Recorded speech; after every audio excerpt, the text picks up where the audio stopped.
speak. Tell me how it felt for you to be portraying one of the most famous people, famous women in 20th century. It felt like a huge pressure, and I felt like a huge responsibility to do the research that I had to do and to bring her to life in more than the one-dimensional way I think she has been portrayed in history books and also even in the musical.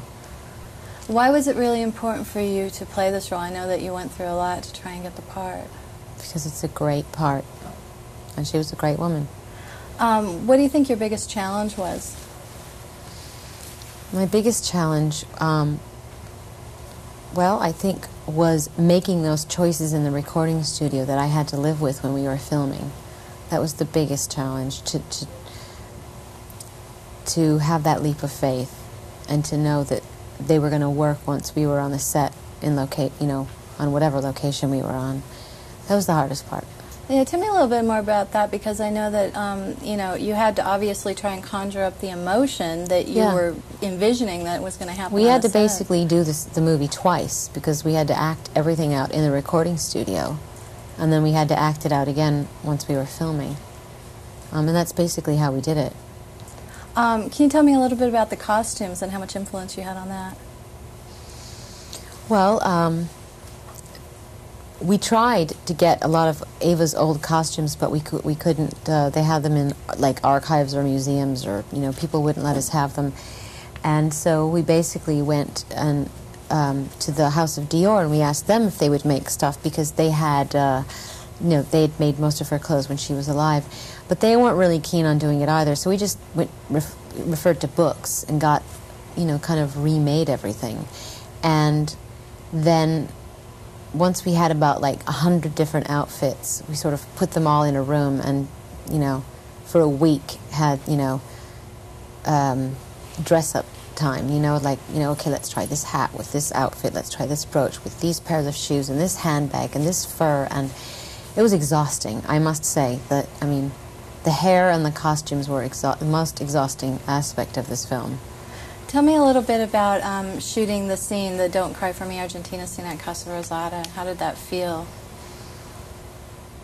It felt like a dream coming true. It felt like something magical was happening after all those months of being told we couldn't film on the balcony, and after all the, flack we were getting from the Conservative Party about being there, period, to finally be able to walk out there and see that huge crowd in the Plaza de Mayo, it was a victory. Alan was saying he was trying for about a year to convince them to let him film, and it took you about 10 minutes and it was done. Well, I think it was my perfume. Tell me about working with Antonio Banderas. What was that like? It was great. He's very easy to work with. He was always in a good mood. He used to irritate me, actually. He was always happy. And, I'm sorry. No, go ahead. And Alan Parker, I'm sure that he was a great director to work with. Yes. I never once doubted his ability to pull it off. Can you tell me why you felt that you were the only one who could have played this role?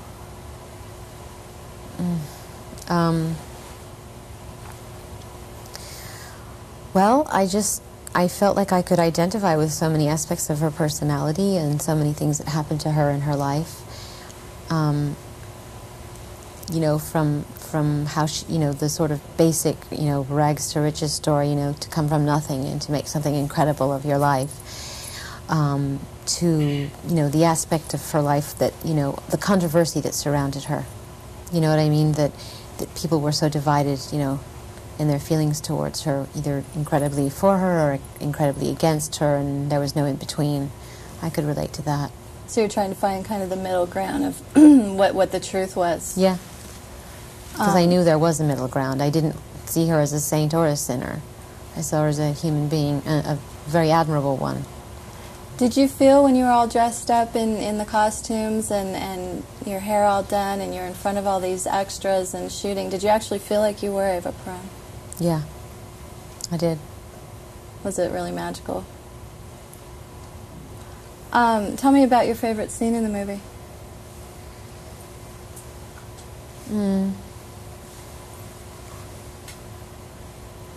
I guess it's probably the last scene, the scene where I'm dying. What Yeah. about your favorite song? My favorite song is that song. I've heard the soundtrack so many times now. I know every word to it. It's just Really? beautiful. Thank you. What do you think? Do you think the audiences are going to be able to embrace this? Is it, you know, it's basically kind of new. I mean, Yeah, it's obviously a new genre. I hope they are. I think it's a very accessible film. I'm keeping my fingers crossed. Was this one of the biggest challenges of your life? Absolutely.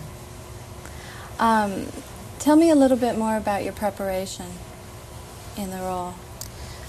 The research I did? Yeah, the research you did.